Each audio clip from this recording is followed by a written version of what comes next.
Every now and then, when I am doing research for different sermons and doing various studies and things, I'll come across an idea that I had never really seen before, or something that's kind of a little bit of a different bent than I have been made familiar with. And I came across a lesson that was done on the idea from Acts chapter 28, verses 1 through 6. And it is kind of an analogy lesson on the idea of shaking off snakes or shaking off the vipers, as some translations say. So, what I'd like to do is simply begin by reading Acts chapter 28, verses 1 through 6, and then I'll share some of the thoughts in this particular lesson that were inspired by this other study. Acts chapter 28, beginning at verse 1. It says, "When they had escaped, they then found out that the island was called Malta, and the natives showed us unusual kindness, for they kindled a fire and made us all welcome because of the rain that was falling and because of the cold. But when Paul had gathered a bundles of sticks and laid them on the fire, a viper came out because of the heat, and fastened on his hand." Verse 4, "So when the natives saw the creature hanging from his hand, they said to one another, 'No doubt this man is a murderer, whom, though he has escaped the sea, yet justice does not allow to live.' But he shook off the creature into the fire, and he suffered no harm. However, they were expecting he would swell up suddenly and fall down dead. But after they had looked for a long time and saw no harm come to him, they changed their minds and said that he was a god." And so we will cut it off at that particular verse, and we'll consider this idea, as I said, of shaking off the viper or shaking off the snake. And we'll kind of look at the snake as an idea of difficulties or problems that may come, and we'll kind of use that as an analogy of how we need to shake those things off so that they do not harm us. By way of background, we understand, because they mentioned when they had arrived at this island, they realized it was called Malta, that Paul is on his way to Rome to stand trial before Caesar, and there's a terrible storm, and everyone on the ship but Paul is afraid they're going to die.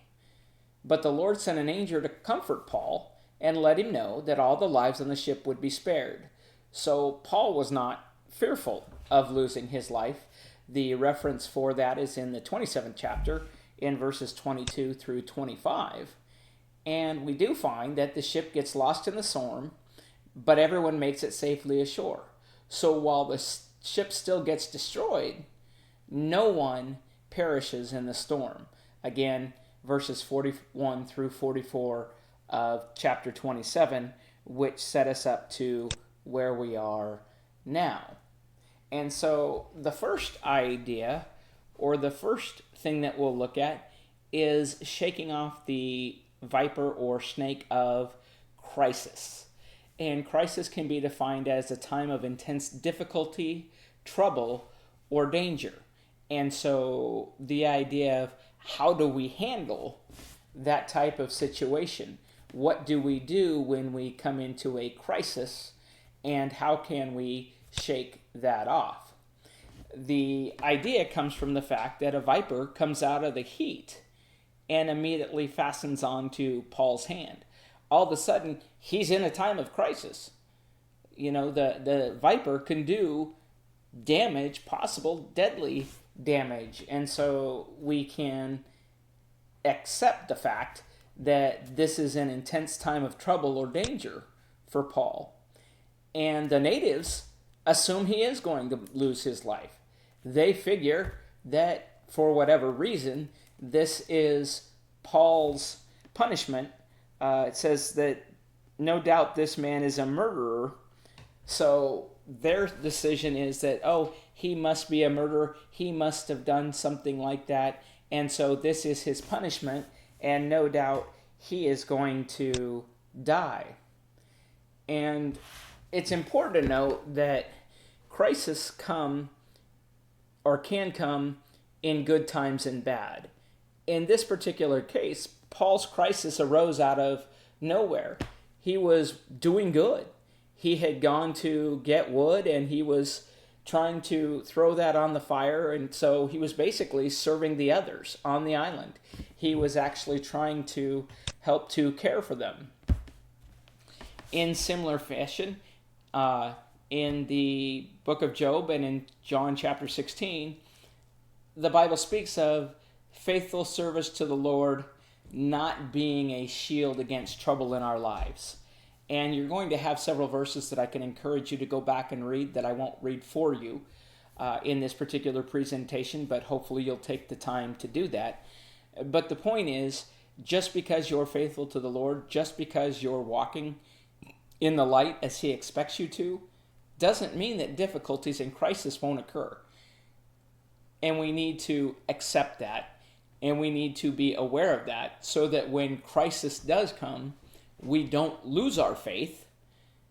When that intense difficulty comes, we know how to shake it off. We know what we need to do in order to shake off the viper of crisis. The next thing that we see in our text would be a problem that we can encounter, and we'll call that the viper of criticism, which is an expression of disapproval of someone or something based on perceived faults or mistakes. And I think it's important that we recognize as we look at this particular definition that it is saying it is based on something that is perceived. It's not necessarily something that is proven. And so in the case of our text, they perceive, no doubt, this man is a murderer. They believe that's why Paul is being attacked by this viper. And so, much like the way they criticize him, people are often quick to criticize things they see or hear, but don't understand. We really don't know from the text why what happened, other than most likely the heat from the fire caused the snake to jump out or leave. But beyond that, we don't know why it was Paul that happened to be the one that was putting the wood on the fire at the time at which something happened.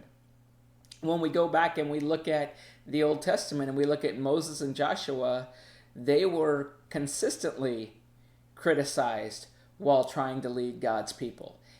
Many times it seemed like no matter what they did, the people didn't approve of it, and they expressed their disapproval, and they let them know that they didn't like what was being done. In Matthew chapter 9, in verses 3 and 4, you can go back and read about Christ and how Christ was criticized. And so we have to ask ourselves the question, how do we respond? How can we shake off that criticism? Well, with Moses and Joshua, they faithfully led the people. They continued to go on doing what they were doing. They ignored the criticism, recognizing that it wasn't true. Christ went to the cross and died for those who criticized him. In order for us to shake this viper off, the best thing we can do is look to Jesus. And we have a message regarding that in Hebrews the 12th chapter in the first 2 verses. And then within our text, we see some cynicism, which is defined as an inclination to believe that people are motivated purely by self-interest, or it's this idea of skepticism. People aren't sure why you're doing what you're doing. They have a feeling that you're simply doing it because it best serves you. In this particular text, we see they were expecting that he would swell up and suddenly fall down dead. As Christians, we've all been the object of a cynic's words. That church thing that you're involved in, that's not going to last. You're going to fail, no matter how hard you try. I don't really believe that what you're telling me is really for my benefit. So why is it that you're trying to get me to change? Why is it that you're teaching me or telling me to do something different? What's in it for you? In the case of David, we have an example where he was able to prove his doubters were wrong. Jesus was able to prove cynics wrong in Matthew the 28th chapter and also in John chapter 7 verses 1 through 8. And so it's been said that those who are cynical, they don't have the last word. You do. So it doesn't matter how skeptical they may be. You can have the last word. And so really that's all I wanted to look at. Again, I can't recall, or I would state the name of the individual whom I kind of got this outline from. And certainly we try to make sure when we present information and when we use ideas from others, I try to make reference to that. But as with anything, the main focal point should be to look at a text in Scripture or to look at what the Bible has to say about something and then kind of use that as a tool for teaching. And so really it comes down to we need to ask ourselves as we look at this idea of vipers or difficulties, is the analogy would be, are there difficulties that have attached themselves to your life? And much like Paul's life could have been in danger if he didn't do something about the viper, if you're not doing something about those things that are attacking your spiritual life, then you run the risk of spiritual death. You're the only one who can determine the quality and strength of your service to the Lord. So don't let other people's ideas, their cynicism, their criticism, don't let what others say have an influence on what it is that you do, because you are responsible for your own walk in the Lord's service. There should be no crisis, no critic or cynic that can drive you from the Lord. There isn't one. Let me correct myself and state that as it's written. There is not a crisis, a critic, or a cynic that can drive you from the Lord unless you allow that to happen. Unless you allow the situation to take control over you. Don't let that happen. Allow Christ to take over the situation for you and do your work and strength through Him. And when those things arrive, simply remember to shake off the vipers before it's too late. Thank you.